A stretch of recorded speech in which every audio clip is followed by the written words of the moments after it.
এইবার যদি অন্য গভর্নমেন্ট থাকতো হয়তো 2 লাখ টাকা টিকিট হতো, এবার টিকিটের দাম কিন্তু 1,55,000 বা 56,000 54,000। এই যে 1,54,000 টাকা গতবারেও ছিল আপনার 1,67,000 টাকা। সো আমরা 12,000 টাকা কমাতে সক্ষম হয়েছি।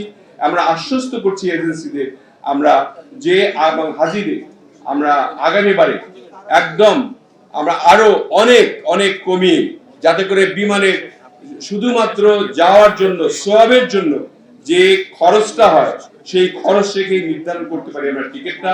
সেই সিদ্ধান্ত গ্রহণ করেছি অন্তপক্ষে আরো 20,000 টাকার মতো আমরা কমাতে পারবো ইনশাআল্লাহ। কাজে হাজিরা যাতে সুন্দরভাবে হজ করে এসে আমাদের এই বাংলাদেশের জন্য দোয়া করতে পারেন এবং বাংলাদেশের যে নতুন সরকার জনাব তারেক রহমানের নেতৃত্বে এই সরকারটি যেন সবার জন্য একটা সুফল বয়ে আনতে পারে এবং আপামর জনতার জন্য, আমাদের সকলের জন্য সর্বক্ষেত্রে তিনি যাতে আমাদের নির্দেশনা দিয়ে আপনাদের সেবায় নিয়োজিত করেন।